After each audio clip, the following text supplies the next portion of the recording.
house. So if you'd like to keep watching, what? Houses. A scrunchie from your. Oh my god. Obviously I'm dead.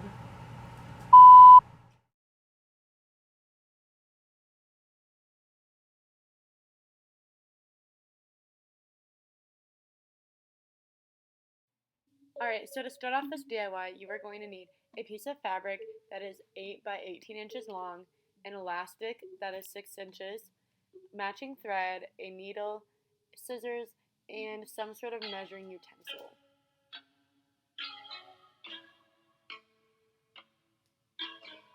Alright, so to start off, I am just simply measuring out my material, and I just have it folded, so that is why I'm marking 4 instead of 8 inches.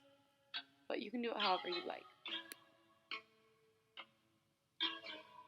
This part's pretty self-explanatory, which is why I sped it up, but I'm just cutting out my measurements that I put onto my fabric.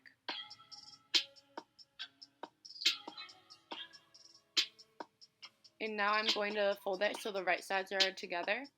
And now I'm just going to take my sewing machine and sew down the open end of the fabric, leaving a 1 to 2 inch gap in the middle of the fabric. And so right here I just pick up my fabric and my needle and then move my fabric 1 to 2 inches further and then continue sewing straight down the open edge.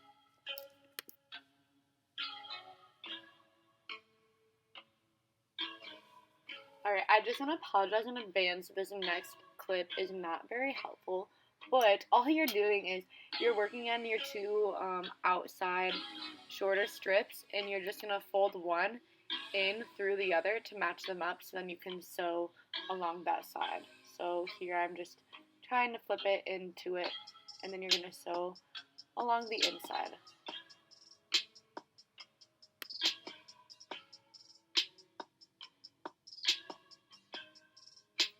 So again, just using a straight stitch, I just slowly went at this and just stitched up those two pieces together in the tube-like form.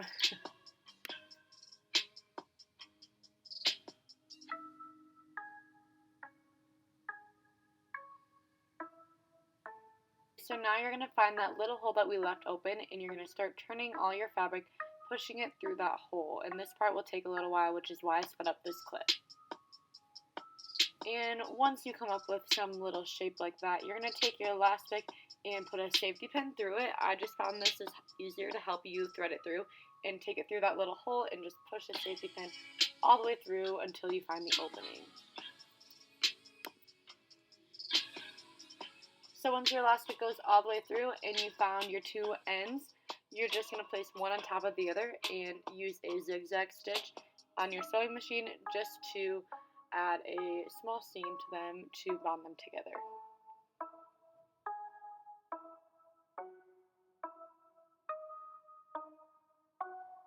Now all you have to do is just use the straight stitch on your sewing machine to sew up that little hole that we used for the elastic, and then you are finished.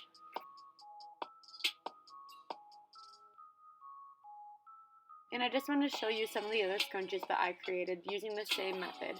I just experimented using different fabrics and patterns.